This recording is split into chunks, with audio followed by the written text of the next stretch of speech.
take 3. Okay, so we are here with Mr. Mark Turley. Back at it. Our friend. Again. Yes. He's obsessed with us, and we're obsessed with him, so it's cool. That's pretty cool. And Mark, you are one of the most ambitious people I know, especially in the Syracuse music scene. And you are back with a really cool idea that you released on January 1st. That's the LRS Covers LRS Benefit album, with proceeds going to ACR Health and Racis. And I think it's Races. I'm not sure how you're supposed to pronounce it. Okay. It's the Refugee and Immigrant Center for Education and Legal Services. Yes. It took me a long time to get that memorized, how to say that. But other time I'm like, calling it Races? I'm not sure if you're supposed to, or RAICES. It's the Refugee and Immigrant Center for Education and Legal Services. So usually it's like, okay, the long one would be like, nah, but now we're not even sure. So yeah, I don't know which one to go with. Super long one. Yeah, we're gonna keep that going just to make sure that's where your money's going. So you were saying before we got on here that you always have crazy ideas and you just gotta go with it. Yeah, I think I have undiagnosed ADD where my brain just wanders and I'm like, yeah, that'd be a fun thing to do. We could probably put that together. I got a guy who could do that. Let's just try it. See how far we get. And then we'll find a guy. Yeah, and then it's like, let's see how far we get with this crazy idea. And then you're like, this has gone way too far. We gotta get through this and finish it because we're definitely committed. So this was a really cool idea. So LRS Records covers LRS Records. And so it's a bunch of bands that you've worked with in the past have recorded or covering each other. Yeah. How did you come up with this idea? So, I was recording a new album that we're going to put out in the spring by Deviant Monday, which is Dave Montani's new project. He was in Mobile Mockingbird and did some solo stuff. And so we're recording this album, and there was one song called Throw Me in the Dirt. And I was like, it sounds good. It's different than all the others. It's like the oddball one, but it's good. And he was like, oh, Dave Mallon wrote that song. And he was like, it doesn't fit with what I'm doing now, so I'll give it to you and you can do it. And like once I heard that, I gave it another listen and I'm like, oh shit, like this is so Dave Mallon, like his style. And I'm like, even though someone else is singing it, it's like, yes, that's the voice that you hear, you know? And I played it for Nick Oliver, who does the label with me, and I was like, dude, you gotta hear this. Like, one Dave wrote it for the other Dave, and it's in both their voices, but you can totally tell. And he was like, it's amazing. He's like, between like this and like Surly Dillon and like Mike Gibson and all these other people we work with, he's like, we have all these great songwriters that just aren't millionaires. Yeah. He's like, it's insane that we can't do something with all these great songwriters. And that was just like the little thing to click to be like, well, we can do something. And so I was like thinking about it, and I was at work, and I just had that thought. I was like, let's just send out like a feeler, like group text message, like and so I got a bunch of people. I wanted to keep it. Of course, when it starts going, you're like, let's bring everybody in Syracuse. Let's make it be everybody. And I'm like, let's start small of like people I trust, I know, who could do this. So I sent messages to like you guys. And, people who are active on our label and, like, friends of the label who have helped out with shows and stuff. And I was like, would you want to cover someone else's thing? We could send it to proceeds for charity, because I'm not going to divvy up fractions of pennies and all this. And it's, it's a good cause. It's in the winter. It could be, like, a mental health thing, because winter's fucking depressing. Yeah. And I was like, yeah, what do you guys think? And I got a bunch of, yes, we all want to do it. We're into it. I'm like, okay, well... yeah, everybody wants to do it. I'm like, I'm going to give you an insane deadline. Because this is in, like, October when it was come up. I was like, can you get me something by Thanksgiving? Which is insane. And I really didn't need it till, like, Christmas. Yeah. But I'm like, let's shoot for here so when we miss, we're still actually okay. Yeah. And I was like, let's try and do it. And everyone's like, yeah. That's good with him. We'll Not that I'm trying to knock him, trying to but do like, more. I did realize recently I gotta pull the show up at this time, but actually it starts way later. Oh, like, yeah. Oh yeah. It's what my mom always does, but then there's a backlash, and I just procrastinate for even longer. So. I've worked with enough musicians that I'm like, some people do need this, and then you could follow through. And like, I want to say maybe message like 15 or 20 different artists. And I was like, oh, we'll see. And I was like, if you guys need studio time, we'll figure something out. A lot of people recorded themselves and did whatever. And I ended up getting 11 responses. So I was like, that's awesome. There were a couple more of like people who were in it all the way till the end, and it just, they didn't have time to like finish it, or they just weren't happy with the final product. It's an adventure trying to figure out what you're going to do. So there were, and like some people sent me 2 tracks. So I'm like, all right, we can kind of cover our bases if we need it. But so we got 11 different artists on there. Which you can see the list right here, hopefully.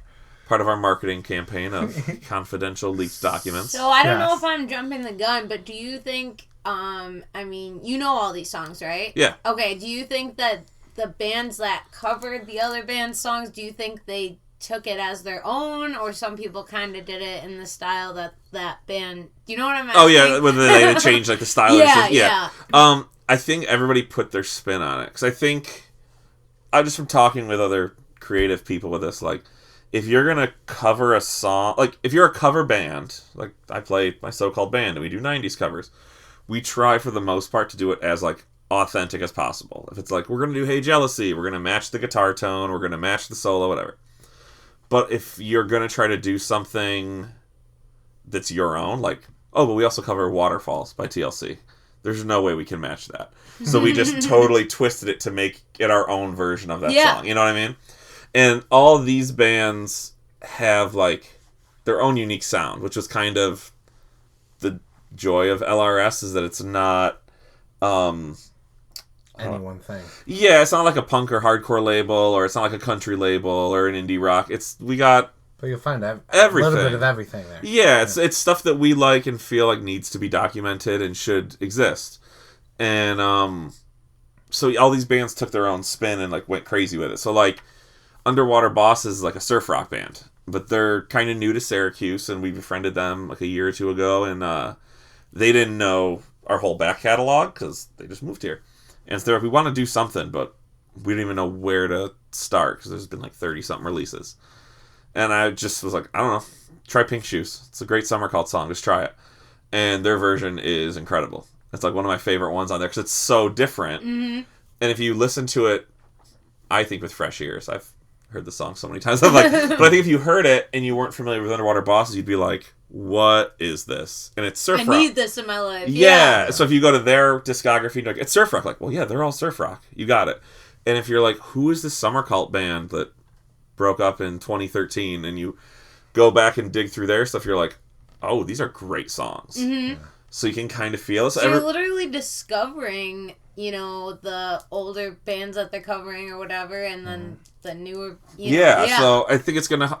Because I'm sure there are people who, you know, Stephen Douglas Wolfe shared it, and somebody living in Kansas who knows Stephen would be like, oh, check this out. I'm like, what's the song Paranoid? Who's Sympathy? Well, Sympathy's on the cover, so you can hear that, and you could find them, and they're covering Against the Giants, and you could start to discover Against the Giants, and just start. It's like a never-ending thing. Yeah, Cool. It gives a little like roadmap to all these different bands that we've worked with.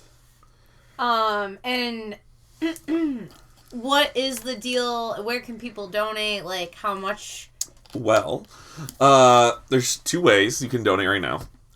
If you want to listen to the album, you can go to lrsrecords.bandcamp.com. It brings up all of our stuff. It's the first record up there.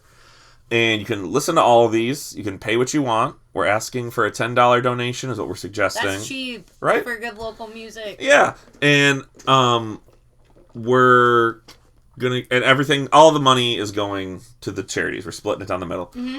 The little chunk that Bandcamp takes, LRS is supplementing that. So if you paid $10, you're giving $5 to this charity, $5 to that charity. We're going to get it going. Mm-hmm. So you can stream everything there. You can download all the tracks. We're also doing a show January 18th at the new Wildflowers location. Oh, I haven't been yet. It's stoked. Pretty sweet. So, thanks. I need all my information right here so I don't forget. So it's January 18th at Wildflowers in the basement of the building. We're building up this huge venue thing down there, and this is kind of the first, like, show we're doing to kind of test it out to be like, all right, that works, fix this, whatever. I'm feeling it excited out. about that. It's I pretty was a crazy. regular at the other one, but I haven't been to this yet. So. The new one is bigger. It's laid out. The store is laid out, I think, easier to shop. Mm-hmm. It's not like the 3 different like bays. It's Yeah. one big thing. The venue space though is going to be awesome. We're working on it. It's going to get there. But so we're doing the show on the 18th, and Underwater Bosses against the Giants, Deviant Monday, and the Good Fight. It was hard. I couldn't get all 11 bands' schedules to line up. It's hard enough to get like one band's schedule to line up. For sure. But so they're all there. It's all ages, 6 o'clock, $10 donation suggested. If you want to donate more, we totally appreciate that. Again, all that money is going to the 2 charities. Yeah. So Underwater Bosses, I will say, is one of my favorite new bands that I don't know how new they are, but to me new that I've heard this year in Syracuse area. Love Surf Rock. They had the Luau thing the other day. They did that a few weeks back. Yeah, which they're was just really cool. And they're also like, they're from Ogdensburg, which I didn't realize there was a surf rock scene up on the St. Lawrence River. Yeah. But I went to college with some people from there. That's why I'm Oh, like, really? oh, okay. Yeah. Greg, who's the bass player, when he was living up there, was booking a bunch of stuff. So he booked my so-called band, and we went up there and played over the summer. And like, it's a cool little area. It's super far away from everything. Yeah. But so these dudes were like, yeah, we're gonna do this, and then one by one they started moving to Syracuse, and now all of them are here. And so since they came here, it's just like they're super supportive. Like, So how many shows? I mean, I probably should know, but how many shows like have they been out playing around here? They did, the first time I had them here was the Amazing Shakes record release, which was December of 2018. And that's how I met them. And then... They played right before us at Wildflowers, which is or right after us. Was that at Crafted? Is that what it was? Crafted, yes. They did both the Crafted shows. They all just moved here, like in the fall was when Greg came down. So now it's like... So it's going to be way more common. They're getting more regular. Yeah, they just did that luau thing at Wildflowers. They're doing this show. But they're just all about spreading the word, supporting other bands. Like It sounds like they're real fun. Yeah, they're super cool dudes. And this is, I think he told me, digital? Yeah, so right now the tracks are all digital. Okay. Just because I didn't want to be like, we're going to give you money to charity. After I recoup the like $300 it costs to cover my bases, and like then it gets super shady. Yeah. No, everybody puts their Bluetooth on in their car and you can do it in your house. Well, so that's the other thing. Like, so this came out New Year's Day. We were looking at, the stats. You can check as it goes, and like, it's been getting some good streaming. There haven't been as many downloads as obviously you always want it to be more. And I'm just like, yeah, I think that's just kind of, people just put stuff in and stream it. People don't download and own tracks as much as they used to. Yeah. So you should download these tracks and own them. You should have own them. it for life. It's for charity. It's gonna you'll feel really good. Mental health is huge right now. Yeah, so. maybe you can write off those $10 on your taxes. Probably. I don't know about that, but you should at least do it. Yeah, and there are some really amazing bands on here. Amazing Shakes, Sympathy, Deviant Monday, Underwater Bosses, as we talked about, Stephen Douglas Wolfe, who you've mentioned, The Action, Bridge Under Fire, Dave Malin, Against the Giants, The Good Fight, my band MMC. So you obviously are Bridge Under Fire. Yep. So you covered Jimmy. Yeah, by the Action. Why did you pick that? So I've loved The Action, that band, like since I was 15. I'm Yes. like probably the biggest like super fan of that band. Mm-hmm. And I'm a new fan. that band, like when I was in high school, they were a high school band. And I went to CNS. They were at West Jenny. My cousins were at West Jenny, so they were like, "You should hear this band." And you're like 14, and it's like, they're in a band and they're 16. That's a huge age difference. Yeah. And it was the first, like I was just getting into like playing drums and just getting into being in a band, and that was the first thing that made it like accessible. And like they've said, like they wanted to be Real Big Fish, and I loved Real Big Fish, and I was like, that's great. And I was like, this is great, and it's like that, but I could do this. So it was like that gateway to be like, yeah, you fucking figure it out. You can make it. You can make it happen for sure. And Your big ideas. Yeah, like it's not that can't be that hard. These guys did it. And but so like, years on the line, like I became friends with them and we started putting out their records and stuff. So I love that band. So when it was like, we're going to cover something, I was like, okay, that would be super fun to cover.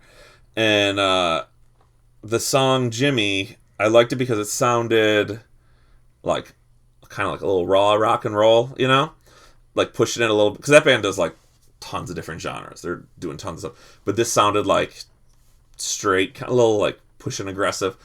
And that's kind of Bridge Under Fire sound, is the raspy voice and the buzzsaw guitars and whatever.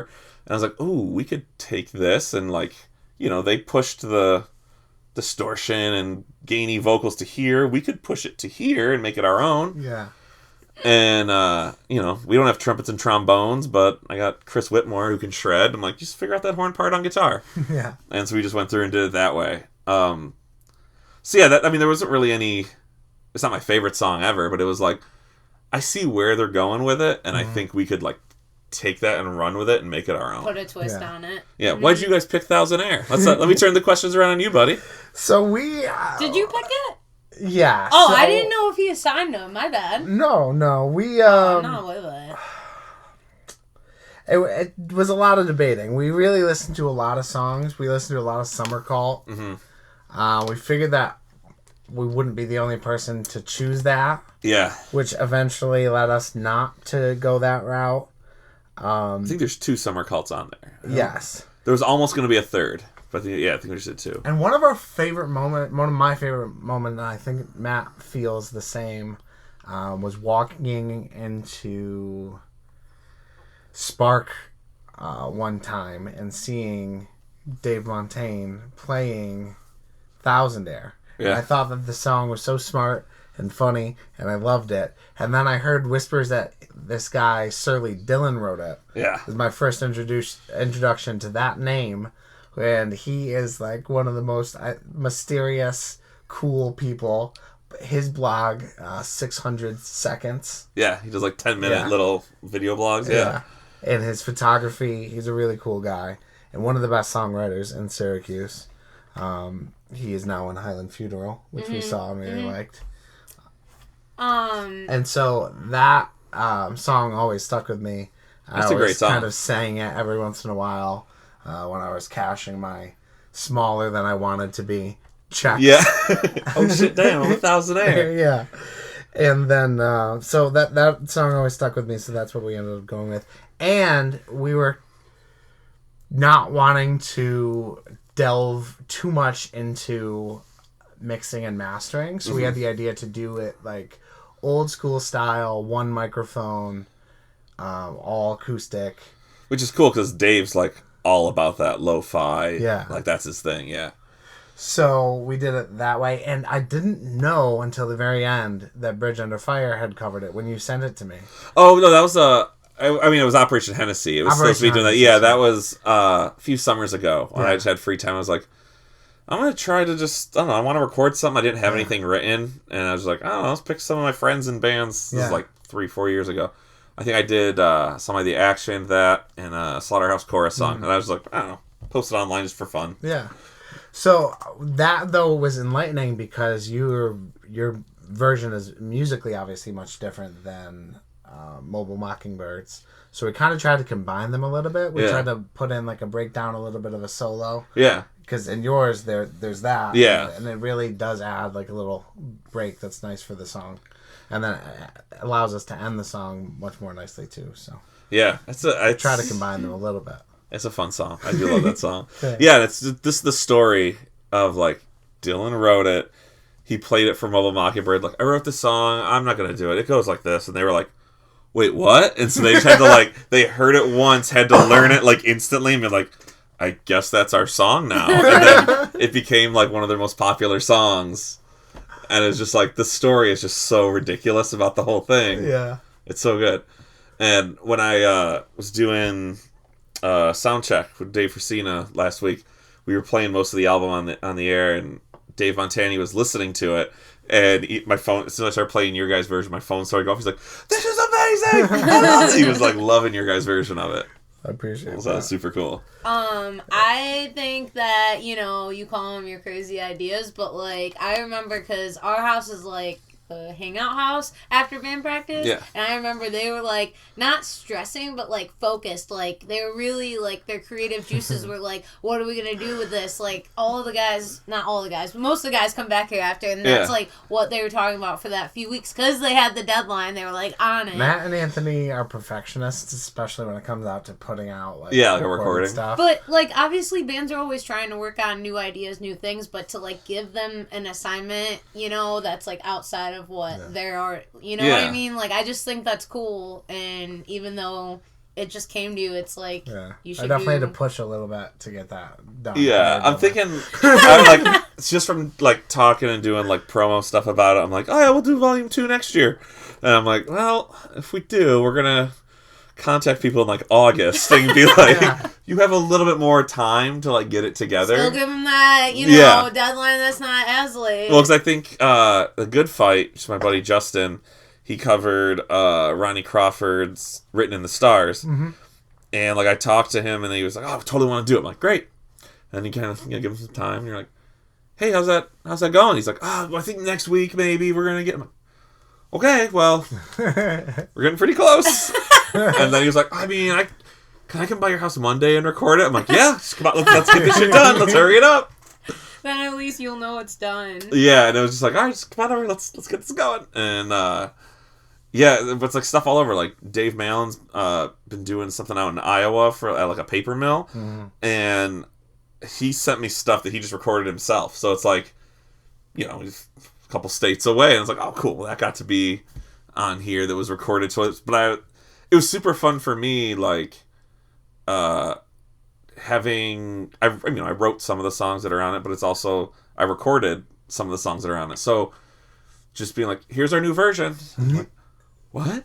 And like just hearing it with fresh ears for the first time after being so closely related to the first one, because like I recorded the Blues Dragons, the original of the Blues Dragons that the Action covered, and I did the Against the Giants that Sympathy covered, and I did all the Summer Cult stuff, and the Bridge Under Fire stuff, obviously, like all these songs that were, you hear it and like it takes you back to like, oh, I totally remember like that was like a super mistake, but it kept it on the record and nobody knows it's a mistake now, it's just part of the song. Or like I remember fighting to try to figure out which fuzz pedal to use for this thing, and you just hear someone else's version and like you remember these like little things, so it's super cool. It was like it was super fun to hit me and be like, oh, that's like the last like 6-7 years all coming together. For sure. How 2019 is it that you can just hit up a bunch of your friends on Facebook Messenger and be like, hey, record this. Yeah. And then we all have the ability to do it. It's amazing. It's super crazy. I just don't feel like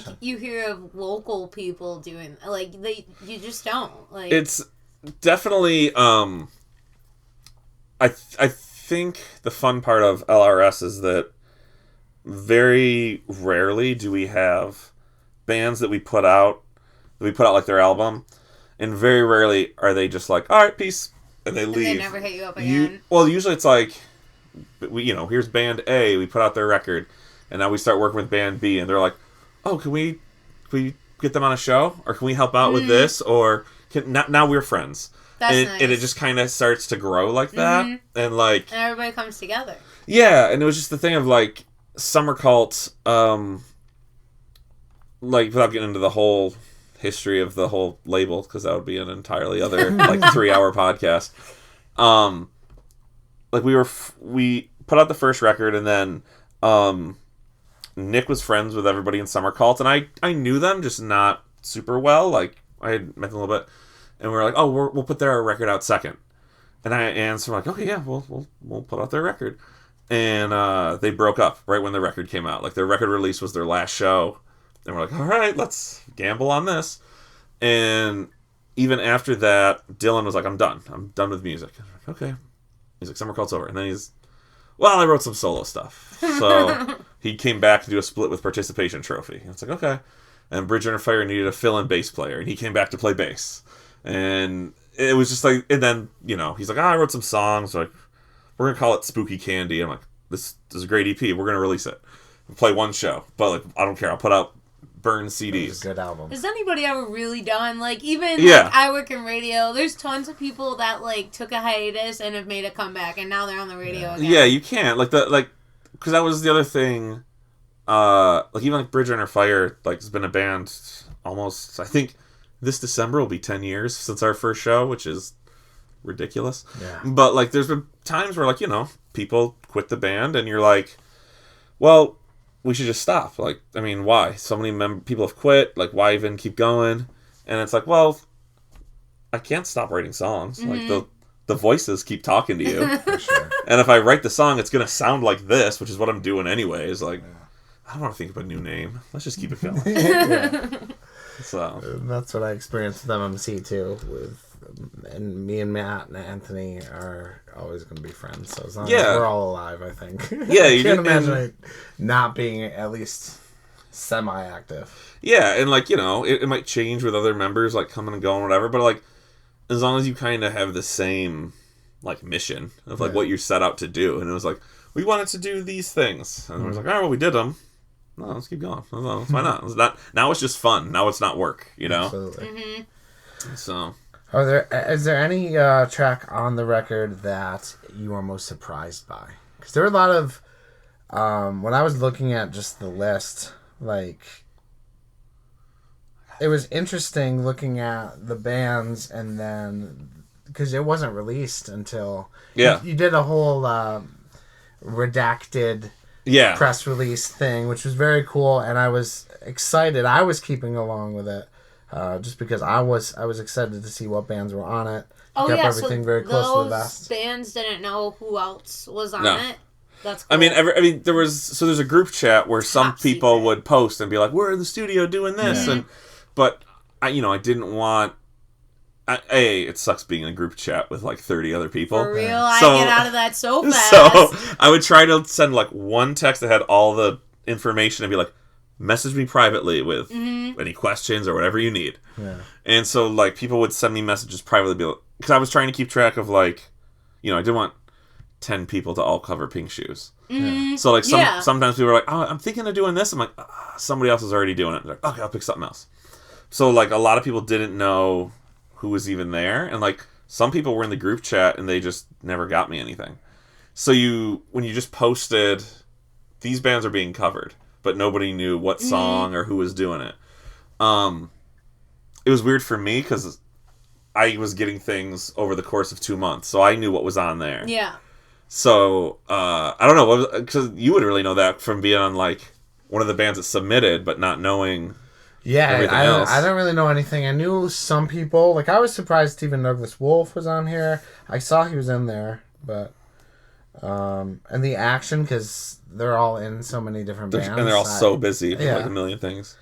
Um, Oh, yeah, because that was the other thing with them, because they do holiday shows every year. So, starting in, like, September, they relearn all of their Halloween songs to play at Coleman's on Halloween. And then around there, they start learning all their Christmas songs to play their Christmas show they do every year. And then Halloween songs? Like, that's awesome. they have a whole set of, like, Halloween songs. Yes. And then it's like they have a few months to write, and then they learn a whole bunch of 80s songs, because every summer we do 80s versus 90s with them. And so it's like, it has to line up just right. And they just happen to be like, hey, can everyone record at Mark's house this Sunday? And they're like, yep. I was like, oh, shit. All right, guess we're doing it. Okay, let's figure it out. and it's 30 dudes, too, so you don't know if the, like, a heart react means Any, like, I just can't wait to hear it. Yeah. So, yeah, nobody really knew. And for a while, I didn't know. Because, again, there were people that I'm like, in my notebook, I'm like, oh, yeah, this person's going to do this. Great. And then, like, the 11th hour, they're like, it's not going to happen, man. I'm like, oh, I guess that one's not. Anybody else got one kicking Trying around? to be organized, notebook. Yeah. And we were recording with Josh from Sympathy. Yeah. And so we kind of talked about maybe doing it, and then one day we're in the studio, and he showed us his cover of Against the Giants, which I was excited I love by. it. I love that cover. It was amazing. And we were very intimidated from that point. Dude, I was when I heard that, I was like, it's better than our version. I don't... Come on, man. He's good at what he does. That was great. And I love that band's sound. I don't know what That he like does Jimmy to create. World, Yeah. like Hey Mercedes sound is great. So, and I was most surprised, I guess, most present. The one that I liked a lot, that really stood out to me, was the Actions cover of Matt Blake. Yeah, Because I love me some Matt Blake guitar riffs. I know.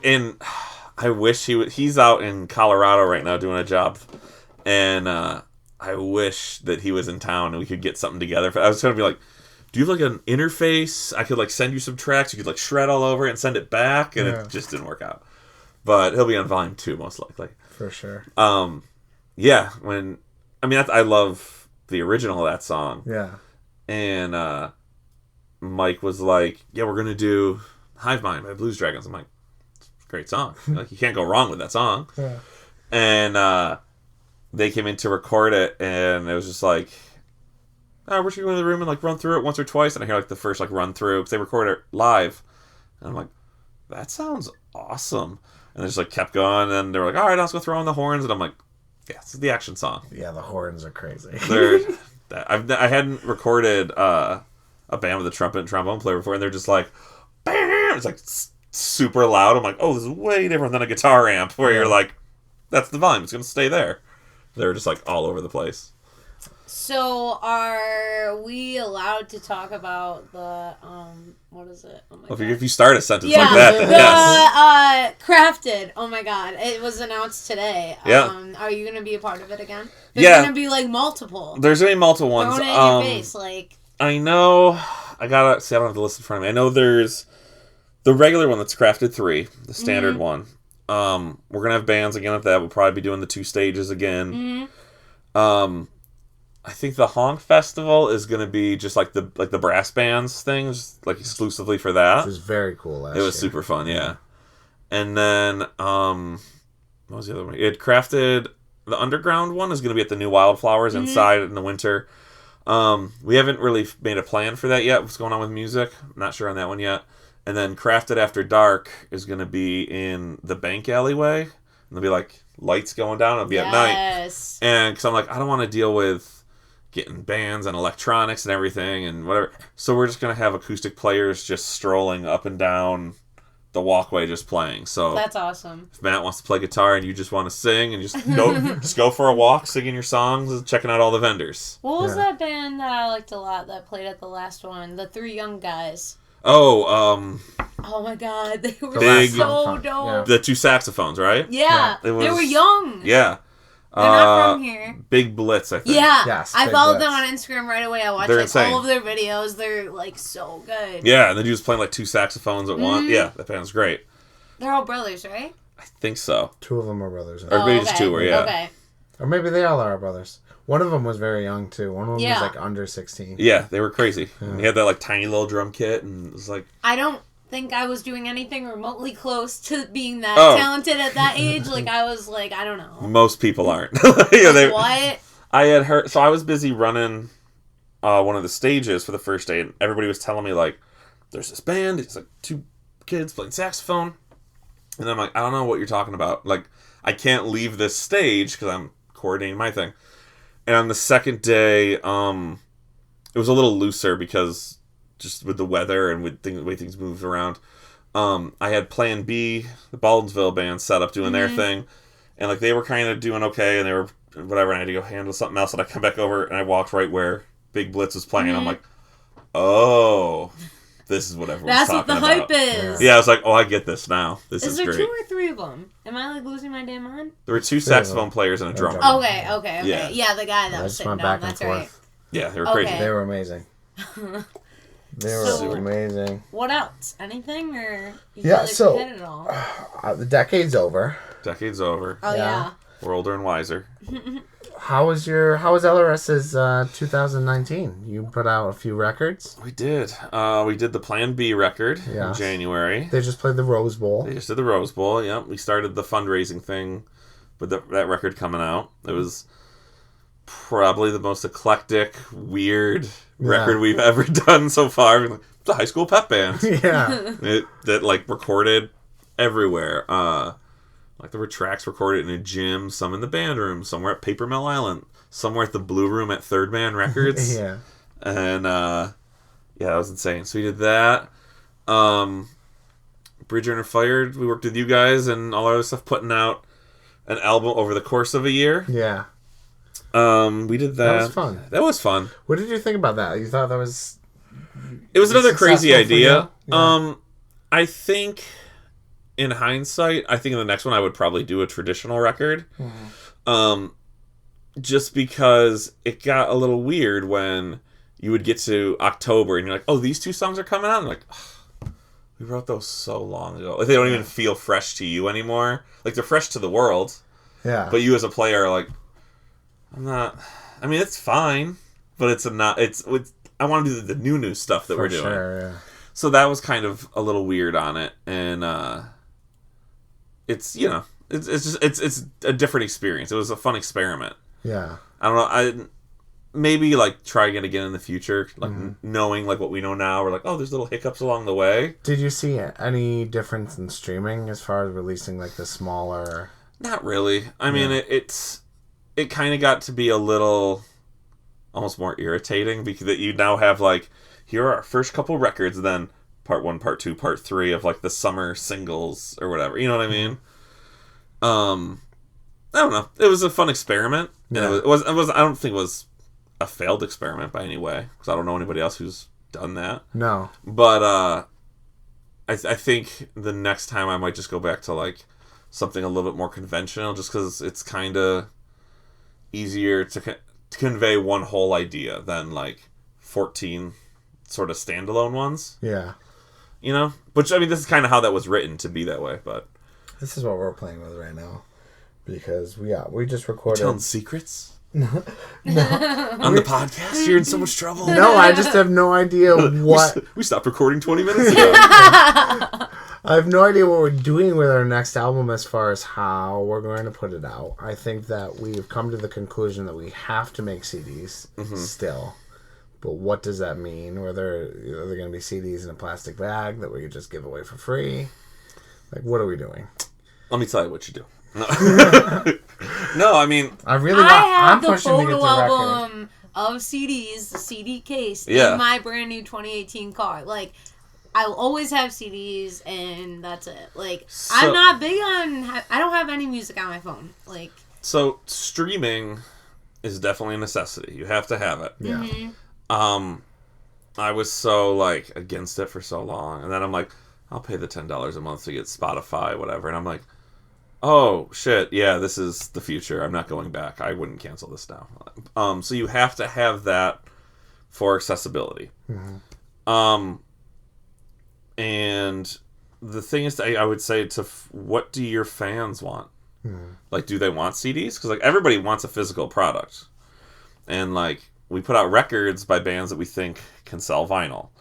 And, like, there are bands we've done that, and then they're like, oh, do our next album on vinyl. I'm like, how are your sales of the first one? And they're like, not great. I'm like, yeah, well, we're not doing the next one like that then. Like, they're not... People aren't buying it. They're streaming it. And, like, one of the things Bridger and Fire did this year was we pushed more for t-shirts than we did for physical copies. Just because it takes, like, 5,000 streams to make, like, $5 versus, like, or just sell a t-shirt for $10. Mm-hmm. And if you have cool designs, that's going to get you there. And I don't really know what the next thing to do is. The other idea you could do is, because you guys did this before, which I thought was smart. I don't know if you knew you were even doing this before, but you released Dream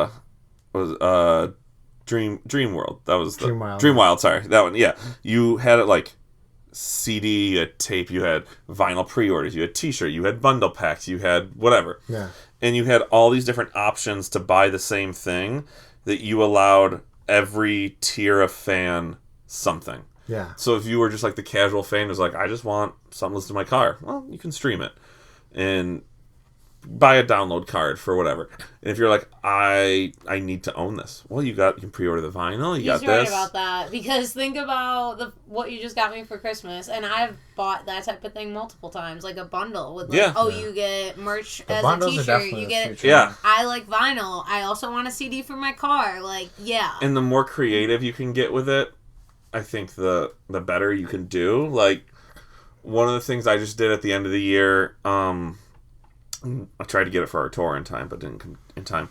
Like, we have a bunch of records that are out of print. Like, our first demo, I'm not making any more of those. The first album, I'm not pressing. Like, the split 7-inch, I can't afford to make more of those right now. But I still have these songs, and we still play them. And I hate going to see a band and being like, I really like that song. And they're like, oh, yeah, no, it's not here. Yeah. I was like, well, shit. You know, I want it. So we found these business cards that flip out with a USB, and we have our whole discography on it. Oh my god, that's so smart. It would just be like, you could buy the record for $12, you could buy the CD for $5, t-shirt bundle for $10, or just $20, and here's everything. Yeah. It's there. And if you want the music, and you're like, we're playing in Connecticut, and you're like, oh, it's a new band. I want to take this all home and get all of it. Like, yeah, $20, have it all. That's everything. That's smart. And I also think, I don't know, because I'm not in a band, but maybe bands don't bring a lot of older stuff as maybe they should. Because, like, if you just went to see the band for the first time and you just came to this new town, then you maybe want all of their stuff. Yeah. Like, I've done that a lot, and by the time I go up and get the CD, they're like, oh, we ran out of our first one. And I'm like, oh, shoot, like, I really wanted to jam out in my car on the way home, but... Well, it's, like, such a weird thing, but I remember seeing Long Since Forgotten before... What album was that? The Theft? Before that album came out? And they had that song, Vegas, and it was, like, such an oddball song, if you heard it. It's this super country song in the middle of this, like, pop-punk rock record. And they would play it live, and I was like, oh, shit. I'm like, it just... You remembered it, because it had a good hook, and it was the oddball. It was different. And I remember talking to Josh and being like, hey, I want to get an album. He's like, yeah, we got their CDs. I'm like, which one has Vegas on it? He's like, oh, none of them.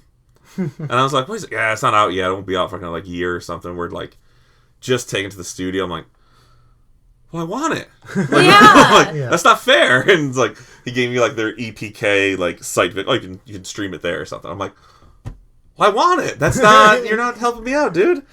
Excuse me. But, yeah, so I think that's the thing, is like when you see a band and they're like, this is our first record, and you're like, well, where is that record? And they're like, gone.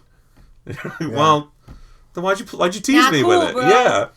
So like, at least this way you could see a band and be like, take everything. It's got everything we got That's on super there. smart. Yeah. So like, I think that's I'm giving consulting advice to MMC right now. The bundles are the way to do it. Like, you need to have streaming. Some people still want CDs. Like, you clearly have a fan base who still listens to CDs. Matt is obsessed with CDs too. He has like the big pile in his car. Yeah. It's center console full. And yeah, and that's the thing. It's like it's got to be 1999. But that's your demographic. Yeah, right. But that's your CD demographic, photo though. album was like Totally. $40 or $50 from Target a couple years ago, Yeah. because they're so not in anymore. But I needed it. Yeah, and so much like we put out Summer Cult's record and on vinyl because that's what we wanted to do, and that sold because they were in that hipsterish world of just kind of alt Americana, folk rock, whatever you want to call them. Like, that sold. And then it was like we put out the Actions vinyl because they wanted vinyl and we love vinyl. And it's like, you guys play at Coleman's and Shifty's. How many people are buying records when you go to Coleman's? Nah. And it's like, yeah, that's not... Okay. So it's like, maybe CDs are more your speed. Something someone can get, throw in their bag, whatever, and it's fine. Yeah. But yeah, no, that... And that's nothing against the band. It's nothing against the fans. It's Totally. It's just the demographic of who's buying it. And you don't really know till you try it. Yeah, the thing with me is that if we buy 100 records from one of these places and you sell 40 of them, you pay for the 100. Yeah. So can we sell 40 records? That's the math I'm doing in my head. Yeah. Constantly. And I think the answer is yes. yeah. But then we start talking about merch, and my bandmates, and I agree with this, are on the same page as you with merch sells, t-shirts. Yeah. But then the process of getting good artwork and really finding something people are going to like. Yeah. And then what size is. T-shirts are kind of a pain. They are a pain in the butt, too. I ended up, I did this at one of the crafted festivals this summer. Mm-hmm. We had so many t-shirt designs that I'm like, I got it in super baby tiny and super extra fat guy. And I'm like, we've had these designs for so long. I'm like, $5 t-shirt bin. And I just put out this bin, and I'm like, these are the designs we have. These are our $10 t-shirts. Whatever you want, I got them. But if it's like, if you like going to thrifty shoppers and digging through the like bargain bin, I'm like, find a t-shirt that's your size that you like in here, and you can have it for $5. Mm-hmm. People love a deal. Yeah, and so like, and we sold a surprising amount of those. Of just like, yeah, just dig through and be like, do you have this in medium? I'm like, no, I only have it in double XL. Like, $5? Yeah, that's fine. I'll take it. All right, fine, sure. Well, we had success with, and I preach about this to everyone. I don't think that anybody's taken my advice yet. Is patches and dollar store hats. Yeah, we made so much money. Because you guys, you were doing this for a while. For a long time, I think we dollar store hats, 300 real deals. And you would just like sew the patches on. Yeah, my mom would sew them on. Oh, did Karen even get any of the cut? No. Wow. She donated her time. That's some good labor. I think the patches cost like 60 cents. Obviously, $1 for the hat. And then, I mean, it is kind of laborious to sew them on.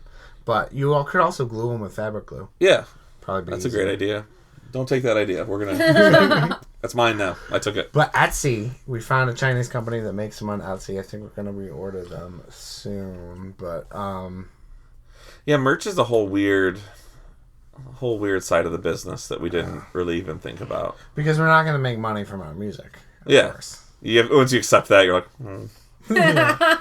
But that's, I mean, I don't know. There are people that do it, and you never know when you're going to have that one show that does great. Yeah. And, like, I've done it so many times where you're at a show, and, like, the last band's playing, and you're like, we got like a 2-hour ride home, and we're just like, fuck it, pack it up, let's get out of here.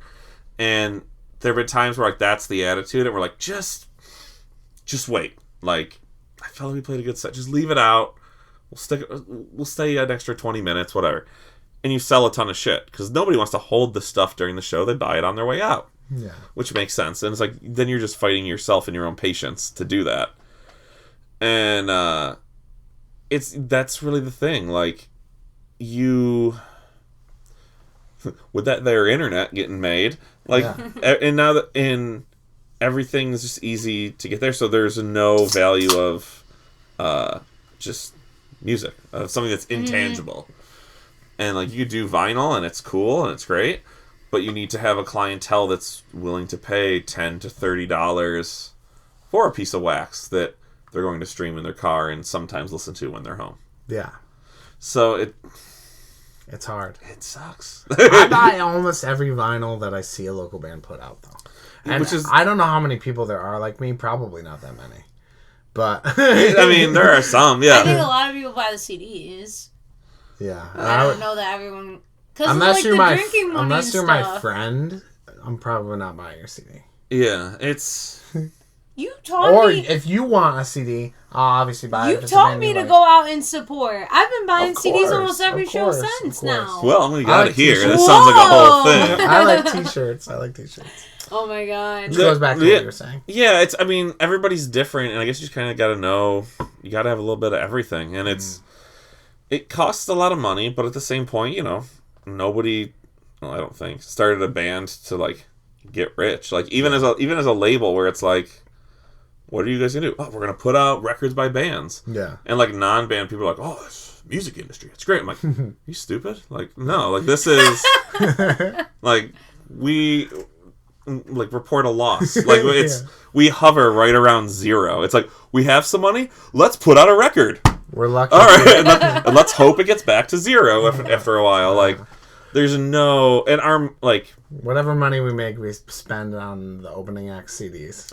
Yeah, whatever. it's going to be, like, right there. Yeah, and you're, like, the... Or drinks. Yeah, right? Like, no, but just, I mean, trying to do a business, like, any smart business makes at least 50% profit on whatever they're selling. Like, it's marked up at least that much.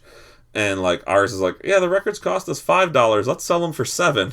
Yeah. It's like, oh, okay, so we're making $2 on every record. Like, great. And then when you have a crate of, 100 of them left. I have a couple of those crates. Then you end up putting them down to $4. Yeah. Every once in a while. Wishing for the best. Every once in a while, I'm like, let's do inventory. And I look at my basement, I'm like, what's in this box? Like, oh, we still have these? Oh, no. Shit. I thought those were all... Or you'd be like, man, we only got so many left. What are those 4 other boxes there? Like, oh, shit. They're all the same. It's more of the same. I feel like the phrase, let's take inventory, has to be immediately followed by, where's my Xanax? Yeah, yeah. Well, so the other thing is, like, nobody told me this when we started doing a label that's like... there's like the 5 stages of grief that you go through. Mm-hmm. There's the stages. The first stage is always like, sweet, our records are here. And you're like, so excited. Look at those are all our records. They're babies. And then you get like kind of anxious where you're like, that's a lot of records. And then you get to just anxiety of just like, how are we going to get rid of all these records? That's way too many. We got way too many records. And every subsequent album that we've ordered, that time period has gotten shorter and shorter. So now I'm like, they're here. Oh, shit, they're here. What are we going to do? Like, I didn't think they'd actually get here. And it's just like, yeah, you just get that whole of like, yay! Oh, fuck. It just gets so short. I just want to find a record label or a record manufacturer that will make less than 300 records. There used to be... There's not that many. United used to do that, and it wasn't until, like... the boom. Like, we got in it, like, right before.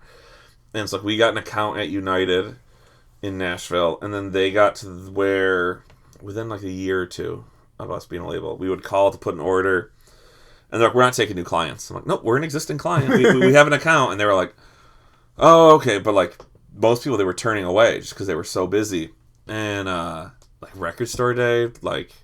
went from being the greatest thing ever to just like the biggest pain in the ass. Not a fan of it now. Because I mean, are you not? You're not a fan of it now?